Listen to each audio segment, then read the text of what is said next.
बूंद में वो जुनून जो मोड़ दे आंधियां। मैं यहाँ पर आपको बोलने वाला हूँ, हो सकता है उसमें से कुछ बातें सुनने में आपको कड़वी भी लगे, लेकिन एक एक बात सच है। जब भी आप दुखी होते हो तो उसकी सिर्फ एक वजह है, जैसा आप चाहते हो वैसा नहीं हो रहा है, यानी कि ये जिंदगी आपके हिसाब से नहीं चल रही है। तो अब जो मैं बोलने वाला हूं उसको ध्यान से सुनो। क्या जिंदगी ने ठेका लिया है आपकी सारी ख्वाहिशें पूरी करने का? क्या जिंदगी ने आपके साथ कोई एग्रीमेंट साइन किया था कि वो सिर्फ और सिर्फ आपके हिसाब से ही चलेगी? अरे मेरे भाई, चाहते आपकी है, ख्वाहिशें आपकी है, तो अगर उसको पूरा करना है तो उसकी जिम्मेदारी भी आपकी है। अरे जिंदगी को कोई फर्क नहीं पड़ता है कि आप चाहे जियो या मरो, लेकिन अगर आप जीना चाहते हो तो अपनी जिंदगी को दोष देना बंद करो और खुद को इस लायक बनाओ कि जो भी आप चाहते हो वो खुद चल करके आपके पास में आए। अपने दिमाग को सॉल्यूशंस पे फोकस करो, प्रॉब्लम्स पे नहीं। बैठे बैठे बस रोते मत रहो कि मुझे ये नहीं मिला, मुझे वो नहीं मिला, मुझे ये चाहिए, मुझे वो चाहिए। अरे भाई, अगर रोना आ भी रहा है तो रो लो, मन को हल्का कर लो, लेकिन उसके बाद अपने अंदर से अपनी पूरी एनर्जी से बोलो, बस अब बहुत हो, अब मुझे आगे बढ़ना। अभी तो मैंने ठीक से जिंदगी की शुरुआत भी नहीं करी है, अभी तो आगे पता नहीं क्या क्या करना है।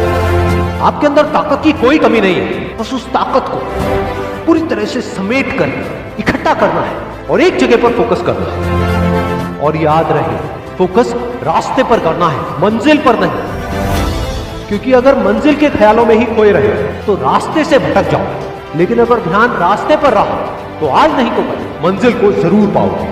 रास्ते में एक नहीं, हजारों मुश्किलें आएंगी, लेकिन चाहे कुछ भी हो जाए, किसी भी हालत में रुकना नहीं है, बस चलते रहना। अगर कभी थक जाओ तो कुछ देर आराम कर लेना, लेकिन किसी भी हालत में रुकना नहीं है, बस चलते रहना। कभी गुजरा हुआ कल तो कभी आने वाला पल आपको रोकने की पूरी कोशिश करेगा, कभी रुलाए तो कभी डराएगा, लेकिन आपको रुकना नहीं, बस चलते रहना। अगर आप खाली हाथ आते हैं और खाली हाथ चले जाते हैं तो आपका पुरुष योनि में जन्म लेने का कोई अर्थ ही नहीं बना। आगे बढ़ने के लिए तकलीफ का होना जरूरी है, क्योंकि छांव आते ही इंसान के कदम रुक जाते हैं और धूप में कभी कदम नहीं रुकते हैं। ज़रूरी नहीं कि हर चीज़ आपको किताबें और यूनिवर्सिटी में ही पढ़ाया जाएगा। बहुत से चीज़ें हैं जो आपकी खाली पेट और खाली जेब सिखाएगी, जो आपको कोई टीचर नहीं सिखाएगा। कहते हैं जरा सी छेद क्या हो गई मेरे जेब में, सिक्कों से ज़्यादा तो मेरे रिश्तेदार गिर गए। लाइफ में सबका स्ट्रगल होता है, हम लोग के भी लाइफ में बहुत तकलीफें आई थी।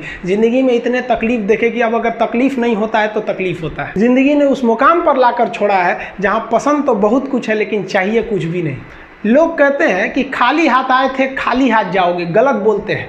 लोग भले खाली हाथ आते हैं, लेकिन जब जाते हैं तो अपने साथ कुछ संस्कार, कुछ यादें छोड़ जाते हैं। एपीजे अब्दुल कलाम खाली हाथ तो आए थे, क्या खाली हाथ गए? हमारे जितने देश के लोग हैं उन देशवासियों के लिए एक प्रेरणा के स्रोत बन गए हैं। लेकिन अगर आप खाली हाथ आते हैं और खाली हाथ चले जाते हैं तो आपका पुरुष योनि में जन्म लेने का कोई अर्थ ही नहीं बना। अपनी मंजिल को भुलाकर जिया तो क्या जिया, है दम तुझ में तो उसे पाकर दिखा। लिख दे खून से अपनी कामयाबी की कहानी और बोल उस किस्मत को कि है दम तो मिटा के दिखा।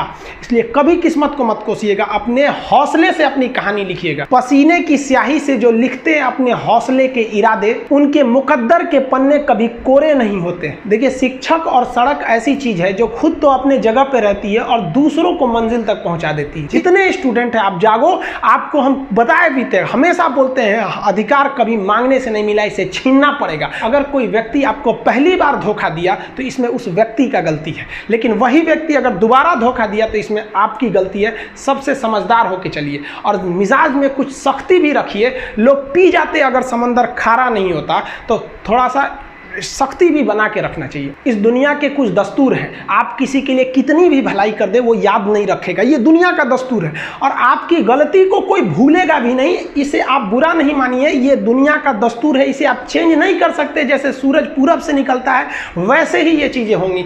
लेकिन हम आपसे कहते हैं, आप दुनिया में आज कई लोग होते हैं दूसरे को लगते हैं सिखाने, आप क्यों दूसरे को बार बार ज्ञान देने लगते हैं? आप अपने आप को क्यों ज्ञानी समझने लगते हैं? दूसरे को सुधारने की कोशिश मत कीजिए, बल्कि खुद सुधरिए। आपके सुधरने से हो सके कि पृथ्वी से एक बुरा इंसान सुधर जाए। आप समाज में जहाँ भी रहेंगे तो आपके पास बहुत सारे लोग आएंगे, कुछ गलतियाँ भी करेंगे, कुछ अच्छा काम भी करेंगे। जब भी किसी की प्रशंसा कीजिए तो पूरी महफिल में कीजिए कि ये व्यक्ति ने अच्छा काम किया।